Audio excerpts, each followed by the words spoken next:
Hello, friends. Welcome to Total Health and to this podcast titled The Bridegroom Comes.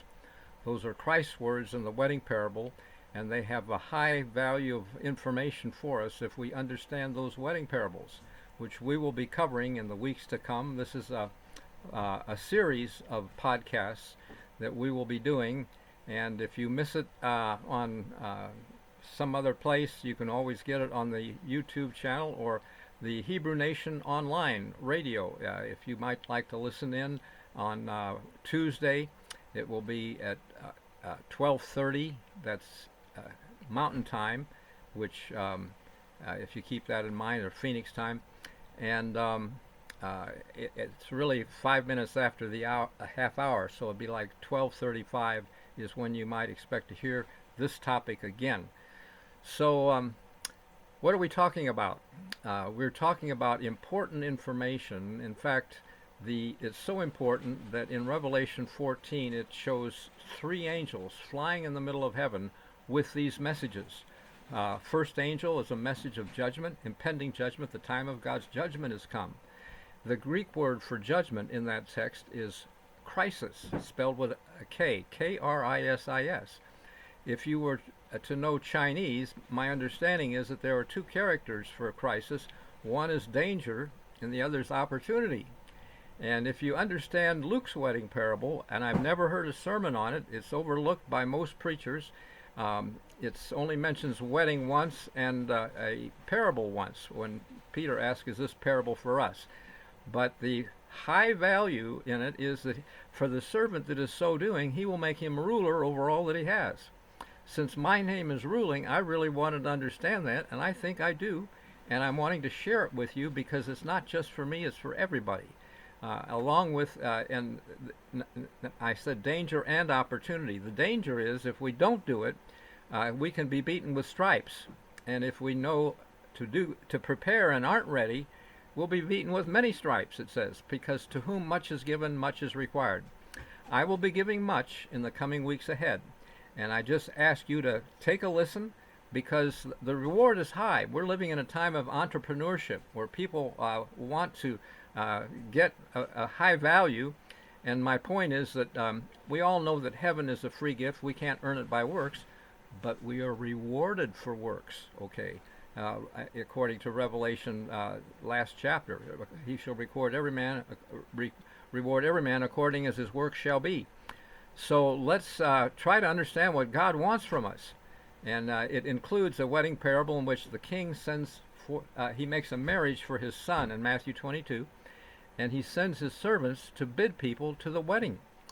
Well, the wedding feast is scorned and ridiculed, and I think it's probably because the wedding feast is not about cake, steak, and milkshake. It's really spiritual, because Christ gave us a clue in Matthew 16 verse 12 when he said, beware the leaven of the Pharisees. He was talking about the time of Passover, and that's when really we can expect his knock, a time of judgment, okay? The church of Laodicea, the last of seven churches in Revelation 3, where Christ knocks, verse 20, we like the meaning that gentle Jesus is always knocking at the door of our heart. And that's a good meaning. He wants to be part of everything we do. But that church ended in an earthquake, okay? And I see that it is type and antitype. What God says in Ecclesiastes 3:15, what is to come has been already, and God summons each event back in its turn. And so we're coming to the end time, and big stuff is going to happen. You might wonder, how do we get there? Well, Christ gave us the clue from Matthew 24:15 when he said, when you see an abomination standing in the holy place. Well, actually, truth be told, early disciples understood that to mean Rome. And when the Roman army came, and the holy place extending some furlongs outside the city of Jerusalem, Christians took the first opportunity they could to get out of there. And they were spared in a siege that was terrible, more terrible than we realize. Mothers ate their own babies, okay, in that siege. And but the end time is not going to be any better. I can tell you that. And what I understand about what's happening in the world today, We're going to see it, and we're going to see it soon. And I'm going to tell you how and when we get there, basically. So let's look at Christ's words when he said, "Study and understand the book of Daniel." The vision at the time of the end is not as understood by the followers of a Baptist preacher, William Miller, in 1844. Miller studied the prophecies, and he was confident that Christ was going to return and the world would burn in 1844. And this account really is described partly in Revelation 10th chapter, where John is asked to eat a little book, and the little book is the book of Daniel, and he's told it'll be sweet in your mouth, but bitter in your belly. Well, the words were sweet, and they were happy to say Christ is coming, but sure enough, they had a bitter belly experience when it didn't happen. It looked like they were false prophets. Well, out of that message, the Seventh-day Adventist Church grew because they wondered, where did we miss it? What was wrong? And they discovered that the sanctuary to be cleansed is not earth, but the heavenly sanctuary where Christ is the minister before the Father. He intercedes for us. And so they coined a term investigative judgment, because he's looking over the books to see who, when he comes, will be rewarded for their works and who will be called from the grave. If he just didn't know who, and he said, "Come forth," everybody, even the wicked, would come forth. But that's the second resurrection at the end of the 1,000 years. So Adventists have some things right, but I'm not trying to promote any denomination. I'm seeing they're all in a mess, and they're Adventism especially, I believe, has got problems. But after the earthquake, there'll be not denominations, but two movements. The bride of Christ, which is pictured in Revelation 12:1, clothed in light, standing on the moon, which means a lunar understanding of the calendar, in my opinion. And Adventists don't follow that, and I don't know any denomination really that does. But Messianic groups do, because they understand the Jewish or religious feast days in Leviticus 23 that are enforced by statutes forever. They timed things, and that's when God executed judgment in Egypt. And America is like Egypt, okay? And so to follow up on this little process we're talking about, America, how is it, you might wonder, how could America be like Egypt? Well, 5 reasons I'm going to give you right now. Egypt was the greatest nation in that time, and when other countries arose to want to be great, Babylon, Medo-Persia, Greece, and Rome all came from the north down through the Holy Land, and it was an abusive situation, because soldiers would take your food, might even take your daughters or what, bad deal, but they would go down to fight Egypt, the king of the south. And so I'm saying Egypt was the greatest nation in the south at that time, and America is a great nation, one of the greatest. We are like Egypt as a great nation. People went down, Israel went down to Egypt in a time of famine, okay? And America feeds people in a time of famine. It has been a breadbasket for countries that don't have.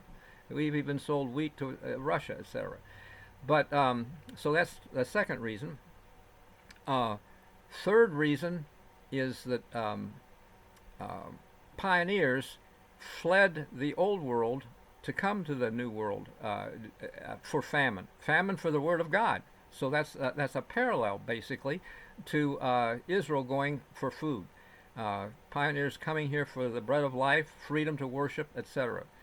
And Egypt enslaved Israel, and America has enslaved most people in negative lifestyles. Alcohol, tobacco, caffeine. Many people, millions, are addicted to caffeine, and they think they're pretty good because nothing has been said about it. But I could tell you, as a retired physician, a dozen things that caffeine could do to you, and we'll talk about it later perhaps, but I want to be sure I cover this all well. But as a physician, I also know that medical care is a form of bondage. If you have to go to a doctor every month and get a blood test, some kind of test, and see if you're all right, and a prescription, and by the way, that prescription could make you sick or kill you. Basically, former wife took a bladder infection and went to her doctor. I was retired at the time. He gave her a prescription for an antibiotic which wiped out her platelets. And he called urgently the next morning, said she needs to see a hematologist. The blood test didn't show platelets. And the hematologist put her in the hospital, did a bone marrow, no platelets in the bone marrow. Took out her spleen, still no better. Treated her with high steroids. Transfusions, in and out of hospitals till she died of a stroke. I happened to remarry a woman whose husband died from the same antibiotic that my former wife died from. And so, you know, you don't get it unless some kind of announcement is made, and the CDC is lying to us. They have never reported medical care or adverse drug reactions in their top 10, even though it's number 1 now. And I went through U.S. Senate offices with medical literature to prove it until one senator said, you know, you're wasting your time. They own us. Speaking of donations that the drug companies make to their re-election, they don't want to lose their donations, and so they play the game. Well, they're going to hell, as far as I'm concerned, for not giving a clear statement of warning to people, and that's it. But speaking of donations, I have a website which, if you like this information, I would encourage you to send a donation. Visit my website. It's called givesendgo.com / and then specifically my part on that is GBK GQ. I'll mention it again later in a moment so that you can get a pencil and pen and write it down, because GBK GQ is easy to forget after givesendgo.com / Anyway, let's get on with this, talking about time of judgment and how we get there. Christ said to look at the book of Daniel. The book of Daniel has a vision at the time of the end. It wasn't 1844 like the Millerites thought, but I'm seeing that when the Millerites missed it, and that bitter belly experience of Revelation 10, verse 10, says they had a bitter belly. Christ, who was the angel speaking with 1 foot on land, 1 foot on sea, ownership, he is the owner of the earth, and he said, you must prophesy again. Well, Adventists that grew out of it don't want to prophesy again. They're just stuck in what they believe is an investigative judgment. I'm seeing that we need a message of judgment for what God is going to do as an execution of judgment. He, at Egypt, said that he would execute judgment, and he did on Passover night, okay? And he called it the night of the Lord. Well, as surely as day follows night, day of the Lord is going to be a bigger deal than night of the Lord in Egypt. Okay, it'll be worldwide, in my opinion. And how is that going to be? Well, if you look at the last chapter of Zechariah, verses 1 and 2, it says, the day of the Lord comes, and nations are going to be gathered against Jerusalem. The houses will be rifled, women ravished, half the city goes into captivity. Then the Lord is going to fight against them. And I'm going to tell you another way how he's going to do it. But right now, I'm seeing that those Muslims, and by the way, President Erdogan of Turkey has appealed for 57 Muslim nations to fight Jerusalem, to siege Israel, okay? He said Jerusalem was our city under the Ottoman Empire. It's ours. Well, no, it's not yours. The UN gave land to the Jews. And really, the Jews that are there are sadly have no interest in their spiritual heritage. They're just there for free land. So God is going to let the Muslims drive them out, and then he's going to drive out the Muslims. How? It says in Joel 3:16, and this, by the way, in verse 15 talks about the day of the Lord. Again, the same context, end time stuff. And the Lord is going to roar from Jerusalem. The heavens and earth will shake. I kind of believe that it will happen when they are, I could be wrong. This is my speculation on this part, but the Muslims will celebrate their mosque and the Quran, which says Allah has no son. When we, as Christians, we know Christ is God's son. He gave his only son, okay?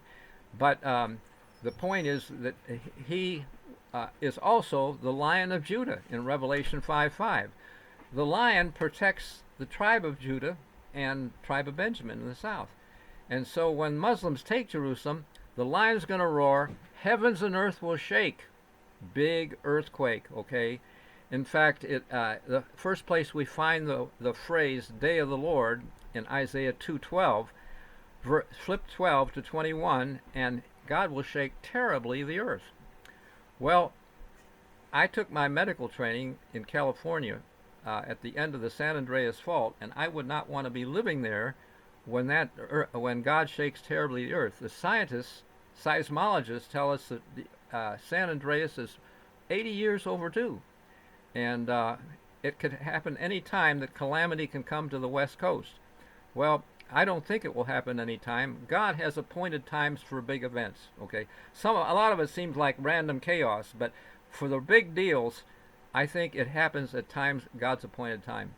And Passover is the time of judgment, when He said, "I will execute judgment," and we will see it this spring, I believe. Okay, I thought it was going to be last year, because when I earlier quoted Matthew 24:15, the abomination standing were it not in the holy place. Well, Roman armies, when it came in before 70 A.D., the Christians got out and were spared the siege.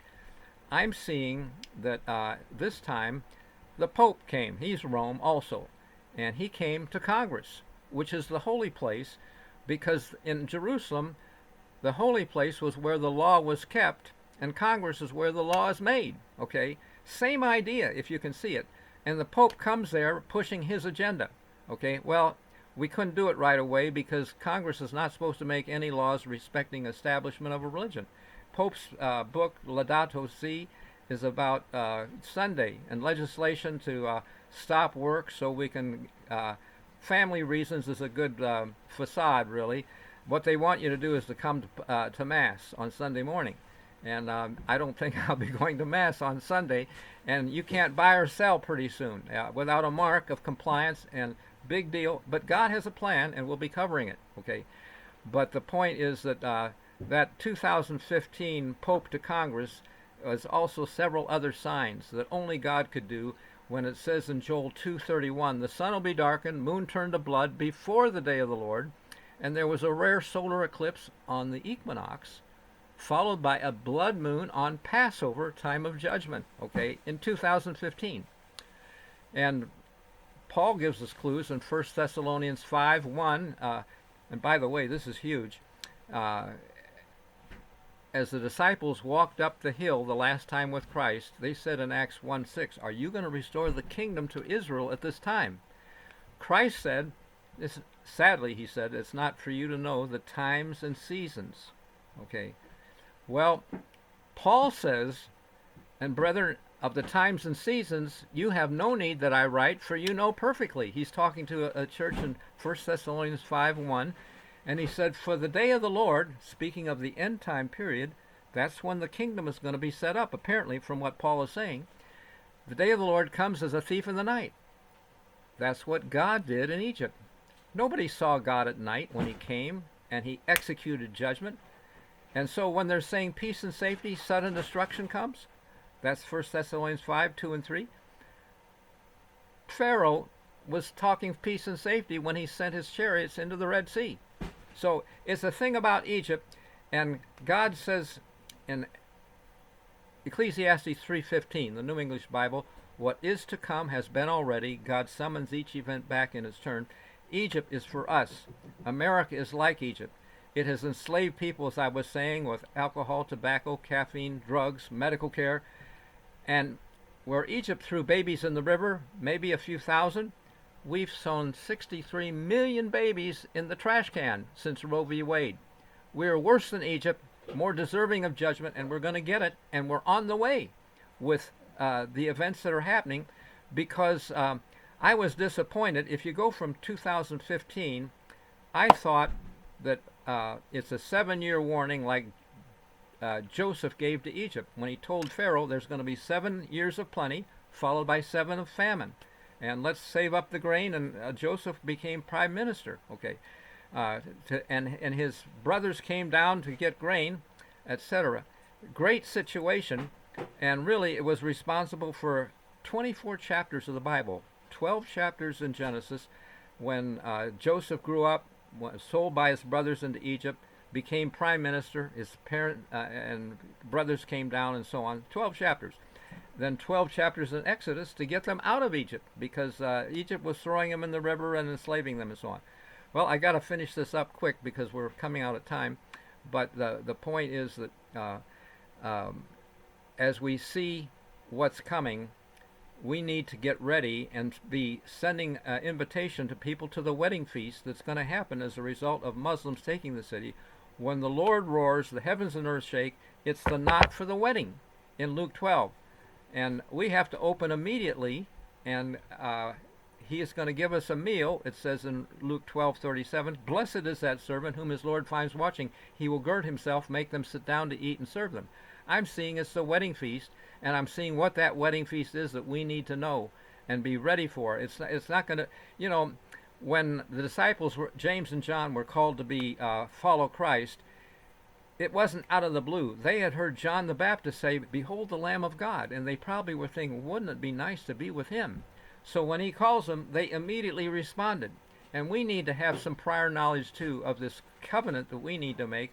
When God said, "Behold, I make a covenant, and it's a terrible thing I'm going to do with you. I'm going to drive out the Canaanite." Well, if he'll do it for them, he'll do it for us. But we need to make the covenant. And it's part of our responsibility to know how we're doing it. If we do, he will make us ruler over all that he has. That's the promise in Luke 12:36, 37, and 44. But beaten with stripes, if we don't prepare, we're not ready. So wait and see. Oh, well, he might be right. I'm going to wait and see. That's a foolish virgin response. Slight delay interfered with the foolish virgins to get into the wedding. We can be the wise virgins, who are the 144,000 virgins in sorry, I got to shut that thing off somehow. That's I don't know how to do it. Okay, thank you. I was timing myself to give me a warning for the end, but I won't do that next time. But hey, high value here. Don't miss this stuff, because we can be the 144,000 that get to follow Christ wherever he goes in eternity. And I've got a book that I want to give you, but I want you to give me a donation, because I am out of money. I need to put some of this in USA Today. It costs thousands of dollars for some of this. I have paid that also for interviews. I have one later this afternoon that's going to go to 1 million people, but not everybody that hears it is going to do everything. And I'm concerned that the 144,000, I don't know how Christ is going to get it. A lot of people hear things, they mean well, but it doesn't happen. But I'd love to send you a book, so go to my website. That's really it's GiveSendGo.com/GBKGQ. Okay, and you'll see some information, and you can make a donation, and I will send you my book and more information. In fact, a video that shows how you can reverse most disease without prescription drugs that could kill you. I'm a physician. I was board certified in internal medicine. I taught health for 4 years at Loma Linda University. I know health better than most doctors, really, because it's not about prescriptions. It's really about food. And this video will help you to know how to reverse your diseases without the drugs that could kill you. And so it's worth thousands if you're already taking drugs for diabetes, blood pressure, cholesterol, heart, and so on. So I want you to get it, but get the book, and in the early first pages there's a link. It's a digital copy I'm sending you. Thank you for this time.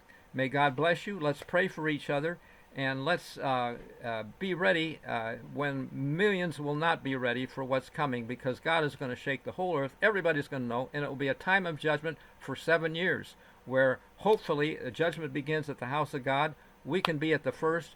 He will anoint us with power in Revelation 11, verse 3. He said, "I'll give power to my two witnesses for 1,260 days. They have the power to shut the heavens and turn water to blood." Well, that's Moses and Elijah power. And when they finish their testimony after 3.5 years, the beast ascends to make war. That beast is going to compel with UN, New World Order, can't buy or sell, get a shot, etc. And we've had the precursor of that already. I hope you haven't, because it could ruin your immune system. Cambridge University announced that the 25% of the people that got the shot now have VAIDS, vaccine-acquired immune deficiency syndrome.